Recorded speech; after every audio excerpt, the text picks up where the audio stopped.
إيه المعاناة من مرض نفسي بيخليك متوهم إن الناس التانيين عايزين يأذوك، أو مرض يخليك تاكل ورق أو طوب أو أي حاجة أوحش، أو مرض بيخليك عامل زي الزومبي.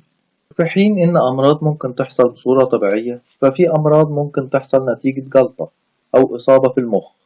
وهنتكلم هنا على شوية أمراض عقلية نادرة جدا لكنها في نفس الوقت مخيفة. واحد، متلازمة أليس في بلاد العجائب. أليس في بلاد العجائب ممكن تكون مجرد قصة خيالية، وممكن تكون تجربة حقيقية لشخصية عندها المرض العقلي المخيف ده. المتلازمة المعروفة برضو باسم متلازمة تود بتسبب نوبات مؤقتة من الإدراك المشوه والارتباك، وتبتدي تحس إن الحاجات اللي حواليك بتظهر مشوهة، وزي ما أليس تولد خالص أكبر من الأوضة اللي كانت فيها، فالمريض هنا هيسمع أصوات عالية أو واطية مش موجودة، وهيشوف الحاجات أكبر أو أصغر من الحقيقة، وممكن حتى يفقد الإحساس بالسرعة والملمس، والوقت ممكن يتشوه برضه ويحس بيه أبطأ أو أصل. المرض العقلي المرعب ده اتوصف كأنه رحلة هلوسة من غير تعاطي، لدرجة بتعمل خلل في صورة الجسم، والسبب غير معروف. المصابين به من الشباب بس، ومعظم المرضى بيخفوا منه لما بيوصلوا سن الرشد. وبرضه لحسن الحظ المرض ده نادر جدا، وبيرجحوا إن سبب ظهوره ورم في المخ أو استعمال المخدرات لفترة طويلة.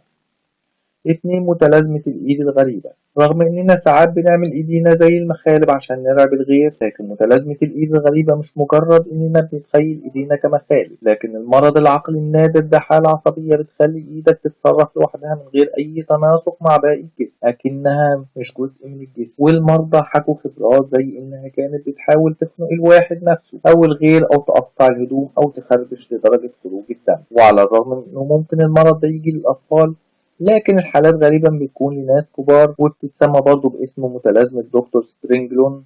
والأسباب الأساسية للمرض ده التعرض لجلطة أو ورم في المخ، أو تأثير لبعض أنواع السرطان، أو تمدد الأوعية الدموية في المخ، أو المرضى اللي عندهم زهايمر أو متلازمة كروتسفيلد جيكو، أو كنتيجة لجراحة في المخ حصل فيها فصل لنصين المخ عن بعض. ولسوء الحظ مفيش علاج للمرض الغريب ده، والمصابين بيه بيفضلوا يحاولوا يشغلوا الإيد المريضة بحاجة أو يستخدموا إيديهم التانية عشان يتحكموا فيها.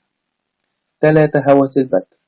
معروف برضه باسم اضطراب تكامل الجسم أو اضطراب العضو المبتور. هو مرض عصبي بيكون فيه رغبة شديدة في بتر أو تخريب أجزاء سليمة من الجسم. ورغم إنه مفيش معلومات كافية عن المرض ده، لكن بيرجع تاريخ أول حالة ظهرت في المجلات الطبية سنة 1933، بس التحديد العلمي له ما ظهرش قبل سنة 1977. وبرضه السبب لسه غير معروف، لكن بيعتقدوا انه مرتبط بضرر في الفص الجداري الايمن. وطبعا لان اغلب الجراحين مش هيفتروا عضو سليم حتى لو طلب صاحبه ده، فان بعض المصابين بالمرض ده بيقوموا بده لنفسهم.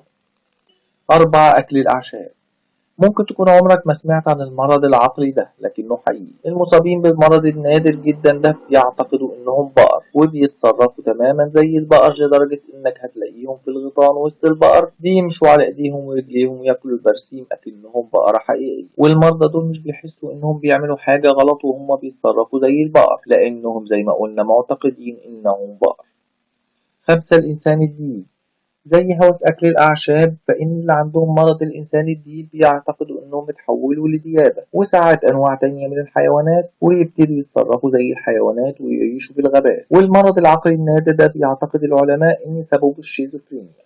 استنونا في فيديو جديد مع بقية الأمراض العقلية الغريبة، وما تنسوش تشتركوا في القناة وتضغطوا زر التنبيهات عشان يوصلكوا كل جديد.